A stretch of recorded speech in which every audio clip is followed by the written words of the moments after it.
Hello my dear friends, good evening to all of you. Last class में हमने methane layering number के बारे में पढ़ा था। आज हम लोग covert diagram and its application के बारे में पढ़ेंगे। हम में से बहुत से लोग इसको पहले भी पढ़े हुए हैं, इसके डायग्राम्स को भी समझे हैं, लेकिन फिर भी आज भी लोगों का कॉन्सेप्ट जो है कोवर्ट डायग्राम को लेके वो मिसलिनियस है। लोग थोड़ा सा डाउट में रहते हैं कि मैं सही बना रहा हूँ या मैं गलत बना रहा हूँ, या इसमें सही क्या है, इसको कैसे करेक्ट करें। तो हम लोग इसको सीखेंगे कि कोवर डायग्राम क्या होता है, क्या इसका एप्लीकेबिलिटी है, और मीथेन से ये हम लोग मीथेन की एक्सप्लोसिबिलिटी लिमिट को कैसे फाइंड करते हैं through this Coward diagram. Okay, तो चलिए स्टार्ट करते हैं। तो Coward diagram basically it is a diagram for representation of explosibility curve of the methane. ठीक है ना। मीथेन का, मीथेन आपको पता है ये एक फायरेबल कंबस्टेबल गैस होता है, फ्लेमेबल गैस होता है। इसमें आग लगने की क्षमता स्वतः होती है। ठीक है, इसलिए ये एक डेंजरस गैस में काउंट होता है, माइंस में स्पेशली। तो और आपको लास्ट क्लास में हमने ये भी बताया था कि मीथेन जो है कि कोल के फॉर्मेशन में ही वो मीथेन बना हुआ रहता है। तो जब कोल, जब हम लोग गैलरीज फॉर्म करते हैं, जब रोडवेज फॉर्म करते हैं, जब फ्री स्पेस अवेलेबल होता है, तो वो जितने भी आपके कोल के सीम में जो ये सब गैसेस, मीथेन्स या एसिटिलीन या फिर अदर गैसेस, कुछ हाइड्रोकार्बन जो इंटेक्ट होके उसमें पोरस में जो भरे हुए हैं, वो धीरे धीरे करके बाहर निकलती है। कहीं पर ज्यादा तेज से निकलती है, कहीं पर धीरे निकलती है। जो जहाँ ज्यादा तेज से निकलती है वहां पर हम लोग उसको गैसी टू, गैसी थ्री सीम्स कहते हैं, और जहाँ कम निकलती है जनरली उसको हम लोग गैसी वंस कहते हैं। उसका भी क्राइटेरिया है, आपको बता देंगे कि मीथेन का एमिशन पर टन ऑफ कोल और मीथेन की availability in the general body of air में कितनी होती है। ठीक है, तो आज हम लोग उसको डिस्कस नहीं कर रहे हैं। आज हम लोग डिस्कस करेंगे explosibility curve of methane, that is Covert diagram. So this is a graphical diagram. It is a graphical representation that help us to find out the flammability of methane air mixtures as the composition changes. मतलब आपका methane और oxygen, specially oxygen, और you can say as air का composition का एक graph हम लोग बनाते हैं, जिससे कि हम लोग ये देखते हैं कि किस किस कंपोजिशन कंपोजिशन में मीथेन का और ऑक्सीजन का परसेंटेज क्या रहने पे उसमें क्या इफेक्ट पड़ता है उसके एक्सप्लोसिबिलिटी पे। तो वो ग्राफ से हम लोग समझते हैं। एक लंबा चौड़ा टेबल है, बट उस टेबल से हमको अंडरस्टैंडिंग बहुत नहीं हो पाती है, लेकिन ग्राफ से हम लोग तुरंत, पिक्चर जब हमारे आंखों के सामने आता है तो हम इजिली उसको अंडरस्टैंड कर पाते हैं कि आखिर किस पोजीशन में हाईएस्ट चांस ऑफ एक्सप्लोजन है, किस कंडीशन में क्या एयर और मीथेन का कंपोजिशन होगा जिसमें there is no any chances of explosion, या इस तरह का मिक्सचर फॉर्म हो सकता है कि नहीं हो सकता है, या फिर there is a potential chance of explosion. ठीक है ना। तो it is a graphical representation. तो ये जो ग्राफिकल रिप्रेजेंटेशन होता है, इसी को ड्रॉ किया गया है या डेवलप किया गया है by the scientist H F Coward in 1928। और इसी साइंटिस्ट के नेम से इसको हमने नाम दिया हुआ है Coward diagram. So it is a basically the representation of a explosibility of your methane air mixture. ठीक है ना, केवल मीथेन भी नहीं कह सकते, मीथेन एयर मिक्सचर का जो एक्सप्लोजिबिलिटी जोन क्या हो सकता है, किस कंडीशन पे दोनों का मिक्सचर जो है एक्सप्लोजन हो सकता है, नॉन एक्सप्लोसिव हो सकता है, उसको हम लोग समझते हैं through this Coward diagram. Okay, now before going to that diagram, you have to understand why this CH4 methane is not violent as other commercial explosives. इसको क्वेश्चन को समझने की कोशिश कीजिएगा। ये डेंजर तो है, ये एक्सप्लोसिव कैरेक्टर का भी है, बट जो कॉमर्शियली अवेलेबल एक्सप्लोसिव्स है, जो टीएनटी है या गन पाउडर है या स्लरी मिक्सचर है, अदर इस तरह के जो कॉमर्शियल एक्सप्लोसिव्स हैं, उसके लेवल पे ये वायलेंट है कि नहीं है। तो एक्चुअली ये उसके लेवल का वायलेंट नहीं शो करता, अदरवाइज हम लोग भी इसको स्टोर करके और ब्लास्टिंग में यूज कर सकते थे, बट ये ऐसा नहीं है। वाई ऐसा नहीं है, इसको भी समझना इसके पीछे का कि होता क्या है कि बेसिकली इनके बीच में डेंसिटी डिफरेंसेस होते हैं। डेंसिटी डिफरेंस के चलते ये कॉमर्शियली एक्सप्लोसिव की कैटेगरी में नहीं जाता है, लेकिन ये एक्सप्लोसिव तो है। So the explosions caused due to methane gas are not as violent as those of commercial explosive. This is because of the density differences. The density of methane air mixtures is around 1.15 kg per meter cube, whereas density of gunpowder is 1000 kg per meter cube, and for nitroglycerin it is 1600 kg पर metre cube. सो आप देख रहे हैं इन सब का density कितना high है, almost 1000 times, और इनका डेंसिटी देखिए 1.15। देयरफॉर इसीलिए ये एक्सप्लोसिव तो है, बट कॉमर्शियली एक्सप्लोसिव के टाइप पे ये बिहेव नहीं करता। ठीक है ना। ना अब आइए कुछ इसके बेसिक चीजों को हम लोग समझ लेते हैं कि मीथेन गैस में एक्सप्लोजन कब होता है। इसको हम लोग अनदर नेम फायर डैम भी बोलते हैं मीथेन को। ठीक है ना, आप पहले भी सुने होंगे, पढ़े होंगे। तो the explosive range for the methane in the air is 5.4 to 14.8। ये डाटा आपको याद रखना है, अगर याद नहीं है तो इसको याद कर लीजिएगा कि मीथेन का lower limit of explosivity it is 5.4 and maximum is 14.8।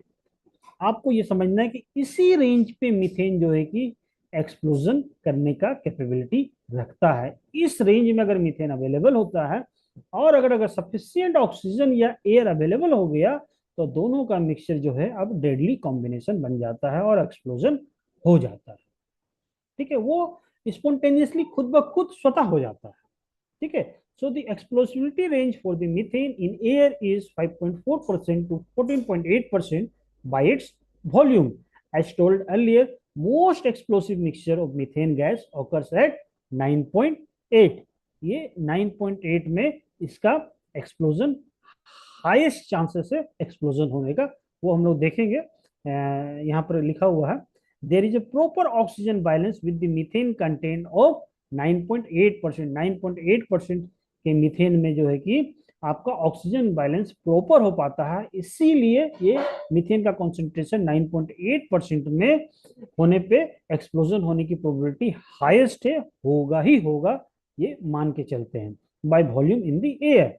Because of this reason at this concentration of methane that is 9.8% the mixture is most explosive। ठीक है ना, जो बात की है वही चीजें बताना चाह रहा है। The another statement is the lower flammable limit of methane gas is almost constant। ठीक है ना, लोअर लिमिट ये कांस्टेंट रहता है, whereas the upper limit reduces with a decrease in oxygen percentage in the air।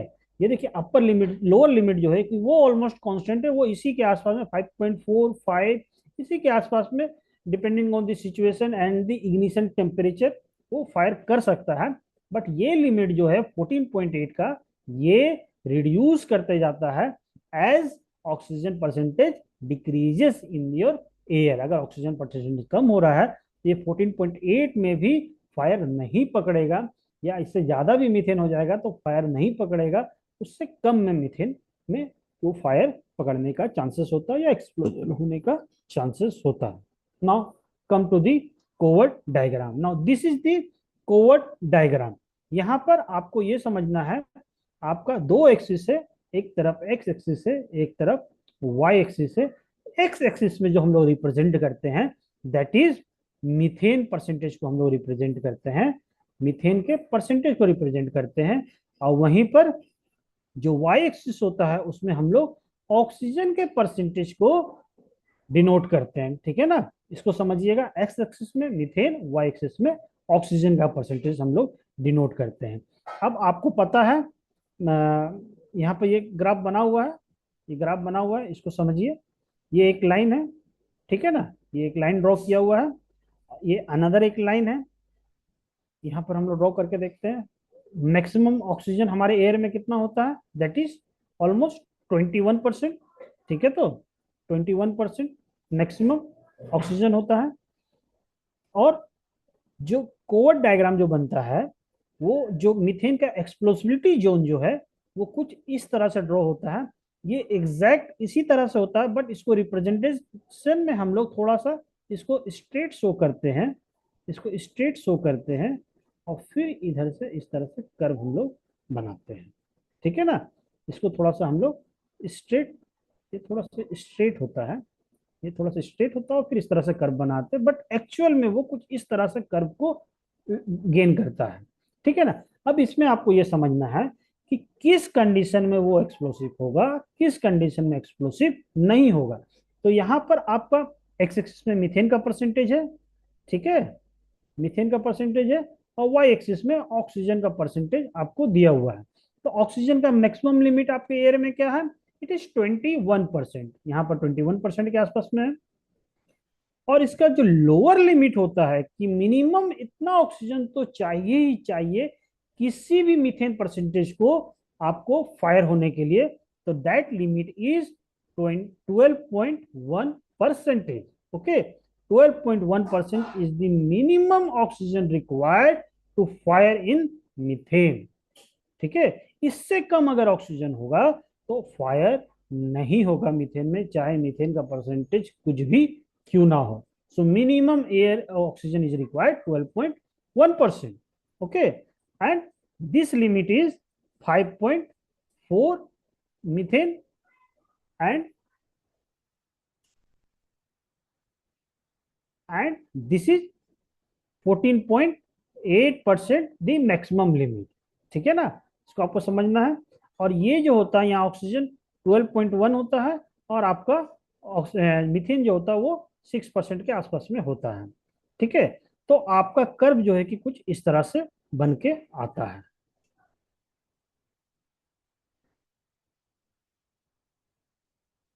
ठीक है ना, तो इसी को हम लोग बोलते हैं कोवर्ट डायग्राम। नाउ ये लाइन जनरली आपको एयर को डिनोट कर रहा होता है, ये धीरे धीरे कम होता जा रहा है, यहाँ पर आके वो टच कर रहा है। उसी तरह से एक अनदर लाइन ड्रॉ करते हैं जो यहाँ से इसके पॉइंट को टच करता हुआ निकलता है, तो वो यहाँ पर कुछ आता है। ठीक है ना, अब इसमें आपको समझना है कि मल्टीपल जोन्स क्रिएट हो रहे हैं। यहाँ पर आप देखिए, एक जोन है ए, एक जोन है बी, एक जोन है सी, एक जोन है डी, और एक जोन है ई। ओके, सो ये हो गया ए, ये हो गया बी, ये हो गया सी, ये हो गया डी, और ये हो गया ई। अब आपको इसको समझना है, बहुत ही आसान शब्दों में मैं आपको ये एक्सप्लेन करूंगा, बस इतना ही आप समझ जाएंगे तो आपका सारा काम कोवर डायग्राम से रिलेटेड आपका कंप्लीट हो जाएगा। आपको और कुछ भी पढ़ने की या जानने की जरूरत नहीं है, ना तो कोई बुक देखने की जरूरत है और ना तो कोई वीडियो देखने की जरूरत है। That is enough for any kind of questions. Okay, so अब आपको यहां पर समझना है कि मीथेन का लोअर लिमिट 5.4 है और अपर लिमिट इट इज 14.8 है। ये क्लियर हो गया।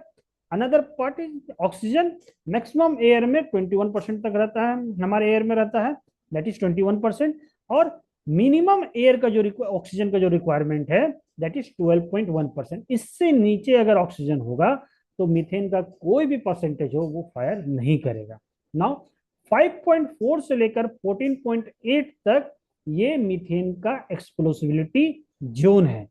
इस बीच में अगर मीथेन अवेलेबल है, ठीक है, इस बीच में अगर मीथेन अवेलेबल है, और अगर ऑक्सीजन, अगर इस जोन में आ जा रहा है, दैट इज 16%, 14%, 12.2%, तो 12.5%, एंड मीथेन इज 9.9%, 8%, 6%। तो अगर इस जोन में अगर आ जा रहा है, आप कोई भी डॉट लेके देखिए, अगर वो इस जोन में वो गिर रहा है तो आप समझ लीजिए कि it is the explosive zone, यहाँ पर एक्सप्लोजन होगा ही होगा। कुछ अगर टर्म कुछ ऐसा हो गया कि उसमें फ्लेम जो है कि जनरेट नहीं हो पा रहा है ड्यू टू लो टेम्परेचर, तो हो सकता है कि एक्सप्लोजन ना हो, लेकिन इस जोन में होने के हाईएस्ट प्रोबेबिलिटी है होना ही होना है। ठीक है ना, तो ये जो जोन बी होता है इसको हम लोग बोलते हैं एक्सप्लोसिव जोन, यहाँ पर फायर होगा ही होगा। नाउ अब इस ग्राफ से, इस जो हमारा जो कर्व है, इस कर्व से आप लेफ्ट साइड में चलिए, लेफ्ट साइड में चलिए, इन दोनों लाइन के बीच में, इन दोनों लाइन के बीच में जब आप देखते हैं तो वहां पर जोन ए बनता है। जोन ए में क्या होता है, it is likely to be become explosive. क्यों likely to be become explosive, यहाँ पर मीथेन तो है बट उसका परसेंटेज कम है, it is 12, 2.4, 5.1, 6, 4.2, in this way the percentage of methane. वहीं पर ऑक्सीजन तो आपके पास सफिशियंट अवेलेबल है, that is it is 12, 18, 19, oxygen तो अवेलेबल है, बट मीथेन का परसेंटेज उतना ज्यादा नहीं हो पाता है। लेकिन किसी कारण से अगर थोड़ा सा मीथेन इंक्रीज कर जाए, अगर आउटबर्स्ट कर जाए और मीथेन का परसेंटेज वहां पर इंक्रीज कर जाए, तो यहाँ पर चांसेस है कि ये जो मीथेन यहाँ पर जो जोन बन रहा है, ये जो पॉइंट बन रहा है, ये पॉइंट आपके इस जोन में कन्वर्ट हो जाएगा और एक्सप्लोजन हो जाएगा। ठीक है, so therefore this zone is likely to be explosive. Similarly ये हो गया आपका लेफ्ट हैंड साइड की तरफ, और ये हो गया आपका राइट हैंड साइड की तरफ जोन सी। जोन सी इन दोनों ग्राफ के बीच में। अब इस जोन में भी क्या है, यहां पर आप देखिए मीथेन तो भरपूर अवेलेबल है, that is more than 12%, 14%, 16%, 18%, but oxygen sufficient नहीं मिल पा रहा है। बात को समझ रहे हैं, ऑक्सीजन यहाँ पर सफिशियंट नहीं मिल पा रहा है, और जिसके चलते ये एक्सप्लोजन नहीं हो पाता है। और जैसे ही सडनली ऑक्सीजन का सप्लाई इंक्रीज कर देते हैं, या फिर यहाँ पर ऑक्सीजन का परसेंटेज बढ़ जाता है, तो तुरंत ये जो पॉइंट है, ये तुरंत इस जोन में चला जाएगा। और जैसे ही आप देखिए ये मान ले कि 12% है, और मीथेन जो है कि ऑक्सीजन जो है कि 12% है, तो ये फायर नहीं करेगा। लेकिन ये जैसे ही ऑक्सीजन का परसेंटेज इंक्रीज करेगा, तो मीथेन डाइल्यूट होगा। मीथेन डाइल्यूट होते ही तुरंत ये जो है कि आपका ये मीथेन जो है कि 8% के आसपास चला जाएगा और फायर हो जाएगा। बात समझ रहे हैं, तो एयर का सप्लाई होते ही ये डाइल्यूट होकर इसका परसेंटेज इस रेंज में चला आएगा, और ऑक्सीजन जो कि ऑलरेडी अवेलेबल है 12% या 12% से इंक्रीज कर जाएगा, क्योंकि एयर इंक्रीज कर रहा है। तो हो सकता है परसेंटेशन भी इंक्रीज कर जाए और इस जोन में चला जाए, और तुरंत वहां पर वो फायर पकड़ लेगा या एक्सप्लोजन हो जाएगा। सो बी जोन तो एक्सप्लोसिव है ही है, साथ में ए और सी जो है वो भी लाइकली टू बी एक्सप्लोसिव के कैटेगरी में आता है। यहाँ पर एक्सप्लोजन होने के चांसेस हैं, वो नहीं है ऐसा नहीं कह सकते, यहाँ पर चांसेस है। Now come to the another. अब एक जोन क्रिएट होता है इस लाइन के ऊपर, और एक जोन क्रिएट होता है इस लाइन के नीचे। अब यहाँ पर नीचे में जो डी जोन है, इसको समझना है कि डी जोन में क्या हो रहा है। मीथेन तो सफिशिएंटली अवेलेबल है, यहाँ देखिए 10% है, यहाँ देखिए 8% है, यहाँ देखिए 4% है, बट प्रॉब्लम क्या हो रहा है कि ऑक्सीजन ही सफिशिएंट अवेलेबल नहीं है, जिसके चलते ये फायर किसी भी कंडीशन में ये नहीं पकड़ेगा। बात समझ रहे, जब तक कि ऑक्सीजन परसेंटेज इंक्रीज होते हुए इस जोन में नहीं जाएगा तो फायर नहीं पकड़े। तो यहाँ पर ये मतलब समझ लीजिए कि इस तरह में एक्सप्लोजन नहीं होता है, तो ठीक है ना। तो कैनॉट बिकम एक्सप्लोसिव, इस जोन को हम लोग बोलते हैं कैनॉट बिकम एक्सप्लोसिव। एक्सप्लोसिव नहीं होगा, मिक्सचर तो फॉर्म होगा बट एक्सप्लोजन नहीं होगा। वहीं पर जब हम ठीक इस लाइन से ऊपर में चले जाते हैं, अपर पोर्शन में जोन ई में चले जाते हैं, तब आप देखिए आप यहां पर मीथेन तो अवेलेबल है 8%, 12%, 16%, 2%, 4%, वट एवर इट इज। लेकिन ऑक्सीजन जो है कि वो आप देखिए यहाँ पर चाहिए उसको 20, 23, इस कंडीशन में अगर है तो उसको 21 के आसपास भी है, 20 के आसपास में भी है, तो इस जोन में चला जाएगा। बट क्योंकि मीथेन बहुत ज्यादा है, तो ऐसा देखा गया है, या ये प्रैक्टिकली नहीं है कि ऑक्सीजन भी उतना अवेलेबल हो सके, क्योंकि वो ऑक्सीजन को ही रिड्यूस करता है। बात समझ रहे, नाइट्रोजन ऑलमोस्ट उतना ही का उतना ही रह जाता है। तो जो एयर में मीथेन जब 14% चला जा रहा है, तो एयर ऑटोमेटिकली रिड्यूस होकर वो 4%, 6%, 8% में चला जाएगा, अगर उतना परसेंटेज ऑफ मीथेन अगर अवेलेबल है तो this type of mixture it is impossible to form. बात समझ रहे हैं, इसलिए यहां पर बोला जाता है ये इम्पॉसिबल मिक्सचर है, ये मिक्सचर फॉर्म ही नहीं होगा। अब मीनिंग क्लियर हो रहा है क्यों हम बोलते हैं इसको इम्पॉसिबल मिक्सचर फॉर्मेशन। क्योंकि यहाँ पर पॉसिबल ही नहीं है कि मीथेन भी 14% हो, 16% हो, 8% हो, और ऑक्सीजन जो है कि 22% हो, 23% हो, 30% हो, 22% हो, इस तरह से पॉसिबल ही नहीं है फॉर्म होना। इसीलिए हम लोग बोलते हैं इट इज इम्पॉसिबल मिक्सचर, कि ऐसा मिक्सचर फॉर्म होगा ही नहीं होगा। तो जब ऐसा मिक्सचर फॉर्म ही नहीं होगा तो ये एक हाइपोथेटिकल हो गया, and therefore it is a non explosive zone. ठीक है, तो इम्पॉसिबल मिक्सचर हम लोग इसको बोलते हैं। वहीं पर जो जोन डी होता है, वहां पर फॉर्मेशन तो हो रहा है मिक्सचर का, but it cannot be explosive in character. ठीक है, क्योंकि ऑक्सीजन यहाँ पर बहुत कम होता है। अब ऑक्सीजन बहुत कम होने के चलते ये मीथेन कितना भी परसेंटेज हो उसमें फायर नहीं पकड़ेगा। वहीं पर जो जोन ए है एंड जोन सी है, वहां पर मीथेन भी अवेलेबल है और ऑक्सीजन भी अवेलेबल है। एक में मीथेन थोड़ा कम अवेलेबल है, एक में मीथेन थोड़ा ज्यादा अवेलेबल है। एक में ऑक्सीजन सफिशियंट अवेलेबल है, दूसरे में ऑक्सीजन सफिशियंट नहीं है। बस इसी चलते ये फायर नहीं पकड़ रहा है या एक्सप्लोजिव नहीं हो रहा है। जैसे ही अगर वो ए में है और मीथेन का परसेंटेज थोड़ा सा इंक्रीज कर जाता है, डायरेक्ट ये कूद के इस जोन में चला जाएगा और एक्सप्लोजन हो जाएगा। वहीं पर अगर यहाँ पर ऑक्सीजन का परसेंटेज थोड़ा सा, एयर का हम इंक्रीज कर देते हैं, तो ये कूद के इस जोन में चला जाएगा और एक्सप्लोजिव हो जाएगा। तो इस जोन को, ए जोन और सी जोन को हम लोग बोलते हैं लाइकली टू बी एक्सप्लोसिव और may become explosive. I think आपको ये कॉन्सेप्ट क्लियर हो पा रहा है, क्यों जोन बी एक्सप्लोसिव में आता है, क्यों zone A and C likely to be explosive और मे बिकम एक्सप्लोसिव में आ रहा है। उसी तरह से zone D, mixture is form but it cannot become explosive, whereas in zone C this type of mixture is impossible to form.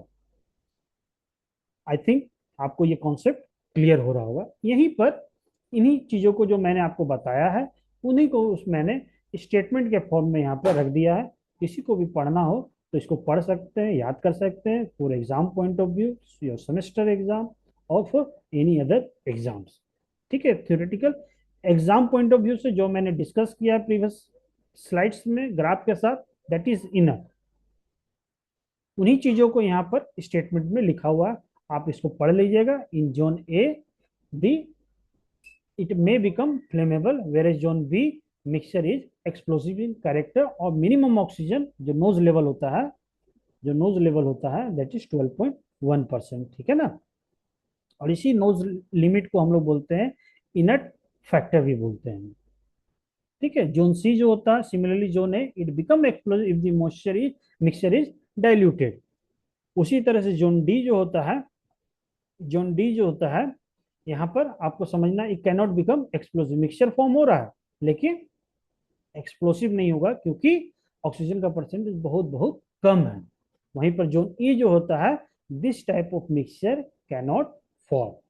ठीक है, तो डिफरेंसेस समझ में आ रहा है ना। आप ऐसा नहीं बोल सकते कि जोन ई को जो है इट कैनॉट बिकम एक्सप्लोसिव। ठीक है, वहां ऐसा मिक्सचर ही नहीं बनेगा। ठीक है, देयरफॉर मिक्सचर कैनॉट फॉर्म, हम लोग उस कैटेगरी में इसको रखते हैं। तो ये बेसिक डिफरेंसेस है zone A, zone B, zone C, zone D and zone E में। टोटल 5 जोन क्रिएट हो रहे हैं। ठीक है, now come to the question. कुछ क्वेश्चंस को हम लोग करते हैं तो और आपका कॉन्सेप्ट क्लियर होगा। आखिर हम लोग क्यों किस कैसे हम लोग जोन ए में, जोन बी में, जोन सी में, जोन डी में, जोन ई में डिसाइड कर रहे हैं। देखिए यहाँ पर एक क्वेश्चन है, प्रीवियस एग्जाम में पूछा हुआ है, गेट में भी पूछा हुआ है और अदर कॉम्पिटिटिव एग्जाम में भी पूछा हुआ है। स्पेशली ओवरमैन में भी पूछा हुआ है, आपका आपका फर्स्ट क्लास में भी पूछा हुआ है, सेकंड क्लास में भी पूछा हुआ है। आप देखिए यहाँ पर बोल रहा है with reference to cover diagram. ठीक है ना, कोवर डायग्राम के रेफरेंस में बात कर रहा है। Match the following in the context of explosivity of a mixture of normal air and the methane. तो नॉर्मल एयर में ऑक्सीजन का परसेंटेज वो एक तरफ बता रहा है, यहाँ देखिए, और मीथेन का परसेंटेज बता, ये ऑक्सीजन का परसेंटेज हो गया और ये मीथेन का परसेंटेज हो गया। और सेकेंड कॉलम में बता रहा है mixture status, whether this mixture is impossible to form, whether this mixture is non-explosive, whether this mixture is potentially explosive और explosive। ठीक है, तो कौन सा मिक्सचर एक्सप्लोसिव होगा, कौन सा मिक्सचर जो है पोटेंशियली एक्सप्लोसिव होगा, कौन सा नॉन एक्सप्लोसिव होगा, कौन सा इम्पॉसिबल मिक्सचर होगा, इसको आपको यहाँ पर समझना है।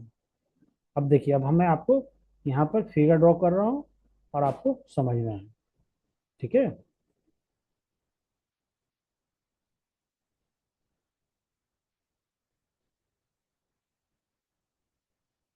ठीक है, थोड़ा सा फिगर में ये थोड़ा सा स्ट्रेट होता है और ये कर्व होता है। ठीक है, ये 21% हो गया, ये 12.1% हो गया, ये 5.4 हो गया, ये 14.8 हो गया। ठीक है ना, ये CH4 हो गया, ये ऑक्सीजन का परसेंटेज हो गया। अब यहाँ पर देखना, अब एक एक को मिक्सचर को आप देखिए। It oxygen is 20.5 and methane is 2.4। So oxygen is 20.5 यहाँ पर आसपास हो जाएगा, और ये 2.4 बोला तो 2.4 आपका 5.4 से कम होगा, तो कुछ यहाँ पर ये बन के आएगा। तो ये हो गया आपका A. Now come to B, 19% and 9.4%, 9.5%। So methane 9.5 बता रहा है, तो 9.5 इसी के बीच में होगा, और ऑक्सीजन बता रहा है 19%, तो कुछ यहाँ पर आसपास में आ जाएगा। ठीक है, ये 12.1 है। तो आपका मीथेन, ये जो जोन बन के आएगा, ये बी, बी जो है कि आपका पॉइंट कुछ यहाँ पर आएगा। उसी तरह से सी बोल रहा है it is 17% oxygen and 19% methane. So 19% methane कुछ इस तरफ में आ जाएगा, और 17% आपका जो ऑक्सीजन है, तो ये कुछ, ये 12 हो गया, तो ये उससे ऊपर ही होगा मीथेन, ऑक्सीजन, तो ये आपका पॉइंट सी बन के आ जाएगा। मीथेन 19% है, तो 14.8 से इधर ही होगा। उसी तरह से एक डी सेक्शन है, 20% ऑक्सीजन एंड 19.5 आपका ये क्या बोलते हैं, मीथेन। तो ये 19% और 20%, तो 20% कुछ 21% के आसपास, तो कुछ यहाँ पर आसपास ये आपका मिक्सचर जो है कि फॉर्म होगा। तो इस पॉइंट को हम लोग नेम देते हैं डी। ठीक है ना, तो ABCD। अब आपको समझना है कौन सा पॉइंट कहां पर लाई कर रहा है। अब देखिए, ये जो पॉइंट बी है, ये डायरेक्टली एक्सप्लोसिव लिमिट में काउंट हो रहा है। तो एक्सप्लोसिव लिमिट के चलते ये जो पॉइंट है बी जो है कि वो एक्सप्लोसिव कैटेगरी में काउंट होगा, तो इसका मैचिंग जो करेक्ट होगा वो एक्सप्लोसिव में होगा। यहां तक क्लियर हो रहा है? आपने जो सबसे इजी था उसको आपने फाइंड कर लिया। अब सेकंड सबसे इजी क्या है, ये डी को देखिए, ये डी को देखिए, जो कि बता रहा है कि इम्पॉसिबल मिक्सचर फॉर्मेशन, है ना, इम्पॉसिबल मिक्सचर फॉर्मेशन। तो श्योर ये डी जो है कि आपका इस तरह का मिक्सचर कभी फॉर्म ही नहीं होगा, इस लाइन से ऊपर इस तरह का मिक्सचर फॉर्म नहीं होता, क्योंकि अगर 19.5% मीथेन है, तो वहां पर पॉसिबल ही नहीं है कि ऑक्सीजन का परसेंटेज वो 20 हो, वो रिड्यूस होकर 2, 3, 4, 5% में आके आ जाता है ना। नेक्स्ट, अब पॉइंट ए पे आइए और पॉइंट सी पे आइए। तो पॉइंट ए के लिए हमने क्या पढ़ा है, पॉइंट ए के लिए हमने क्या पढ़ा है कि ये पॉइंट ए हो सकता है यहाँ पर हो, या हो सकता है कि वो कुछ इस तरह से बने। ठीक है ना, तो हो सकता है। तो अगर इस जोन में होता है तो हम लोग लाइकली टू बी एक्सप्लोसिव बोलते हैं, और इस जोन में भी होता है तो लाइकली टू बी एक्सप्लोसिव बोलते हैं। अब यहाँ पर दो कंडीशन हमारे पास बना हुआ है, non explosive zone and potentially explosive zone. तो ये जो सी वाला पोर्शन है, ये जो सी वाला पोर्शन आप देखिए, इसमें अगर हम लोग एयर मिक्सचर दे देंगे तो ये डायरेक्टली आपका इस जोन में चला जाएगा। तो यहाँ पर ये जो सी है ये पोटेंशियली एक्सप्लोसिव में चला जाएगा। अगर ये ग्राफ हम लोग इस ग्राफ के नजर से देखते हैं, देखिए 17% कहाँ पर आ रहा है, 17% कहाँ पर आ रहा है, यहाँ देखिए, तो 17% कुछ यहाँ पर आएगा। ठीक है ना, तो ये एकदम करेक्ट हम लोग जा रहे हैं, पोटेंशियली एक्सप्लोसिव में जाएगा। वहीं पर ये जो आपका 2.4 है और 20.5 है, ये मीथेन को डाइल्यूट करके ये नॉन एक्सप्लोसिव में ये इसको खड़ा कर देगा। ठीक है, तो इसी तरह से हम लोग फाइंड करते हैं कि वो पॉइंट कहाँ पर बन रहा है ऑक्सीजन और मीथेन के कर्व में, ग्राफ में। वो पॉइंट कहाँ पर बन रहा है आपको समझना, जोन ए में बन रहा है, जोन बी में बन रहा है, जोन सी में बन रहा है, जोन डी में बन रहा है, या जोन ई में बन रहा है, और उसी से आपको फाइंड करना पड़ता है ये इम्पॉसिबल मिक्सचर होगा कि नॉन एक्सप्लोसिव होगा, या पोटेंशियली एक्सप्लोसिव होगा, या एक्सप्लोसिव होगा। आई थिंक आपको बहुत सारा यहाँ पर कॉन्सेप्ट क्लियर होता हुआ नजर आ रहा होगा। इसी के बाद हम लोग एक और क्वेश्चन करेंगे, जो कि आपको इसको समझना है, और हम आपसे रिक्वेस्ट भी करेंगे कि इस क्वेश्चन के थ्रू में आप इनके एक्सप्लोसिबिलिटी लिमिट को याद कर लीजिए। ये बार बार रिपीट होता है आपको, MCQ में किसी ना किसी फॉर्म में ये क्वेश्चन मिलता है, और आपको समझना पड़ता है कि आखिर ऑक्सीजन का क्या होता है एक्सप्लोसिबिलिटी लिमिट, कार्बन मोनोऑक्साइड का क्या होता है, हाइड्रोजन सल्फाइड का क्या होता है, मीथेन का क्या होता है। तो आपको आप ये कर याद कर लेंगे, कम से कम दो डाटा भी याद रखेंगे, हाइड्रोजन और मीथेन का भी, तो आपका मैक्सिमम वर्क इससे निकल जाएगा। तो आपको पता है मीथेन का एक्सप्लोसिबिलिटी लिमिट क्या है, 5.4 से 14.8। ओके, तो 5.4 से 14.8 ऑप्शन में है क्या? हाँ है। तो मीथेन के लिए डायरेक्ट सी हो गया। अब डी के लिए 3 हो गया। तो अब आप एक आपको मिल जाता है, और एक से क्या आपका सॉल्यूशन हो जा रहा है, आप यहाँ पर देखिए। तो D3 D2 D1 D3, तो यहाँ पर दो ऑप्शन क्रिएट हो रहा है कि either option A is correct और ऑप्शन ई इज करेक्ट, कौन सा करेक्ट होगा। तो इसी को अब आपको फाइंड करने के लिए अब आपको आगे फिर ये भी जानना होगा। कई बार क्या होता है, कोई एक ही मैच करने से आंसर आपको मिल जाता है, बट गेट एग्जाम में या किसी कुछ हार्ड एग्जाम में आपको जनरली 2 या 3 मैच करना पड़ता है, तब जाके आपका आंसर मैच करता है। यहाँ पर देखिए एक से काम नहीं चला, अब दूसरे पे चलते हैं। तो इसको थोड़ा सा आपको याद करना पड़ेगा, इस पे कोई ट्रिक नहीं है कि हाइड्रोजन का क्या होगा, सल्फर हाइड्रोजन सल्फाइड का क्या होता है और कार्बन मोनोऑक्साइड का क्या होगा, इसको याद करना होगा। तो आपको समझना हाइड्रोजन सल्फाइड का जो है कि हाइड्रोजन और कार्बन मोनोऑक्साइड का जो है कि लगभग लगभग थोड़ा सा सिमिलर है। इन दोनों का थोड़ा सा सिमिलर है। हाइड्रोजन सल्फाइड के हाइड्रोजन के केस में ये इसको याद करना है, इसका जो एक्सप्लोसिविटी लिमिट होता है ये 4.1 से 74% होता है। और कार्बन मोनोऑक्साइड का जो परसेंटेज होता है एक्सप्लोसिविटी लिमिट, इट इज 12.5 टू 75% होता है। इसी तरह से जो बच गया तो बचा आपका हाइड्रोजन सल्फाइड का। हाइड्रोजन सल्फाइड का ये 4.3 टू 45.5% होता है। तो अगर आप ऐसे करते हैं, अगर आपको याद है, कोई दो भी याद रहेगा, कार्बन मोनोऑक्साइड का या हाइड्रोजन सल्फाइड का, तो आप देख रहे हैं यहाँ पर अलग अलग है, तो आप उससे मैच कर सकते हो। तो हाइड्रोजन सल्फाइड का अगर किसी को याद है 4.3 टू 45.5% होता है, तो आप इजिली करेक्ट आंसर आप यहाँ से फाइंड कर सकते हैं। सो आई थिंक आप लोगों के लिए यूजफुल रहा होगा। इसी तरह के और भी वीडियोस देखने के लिए आप माइनिंग वर्ल्ड को आप फॉलो कर सकते हैं। आप अपने कमेंट्स दे सकते हैं, या आपको किसी भी टॉपिक में और इन्फॉर्मेशन चाहिए या उससे रिलेटेड वीडियो चाहिए, तो आप इसको कमेंट में आप हमको बता सकते हैं। Thank you everyone, thank you for watching this video.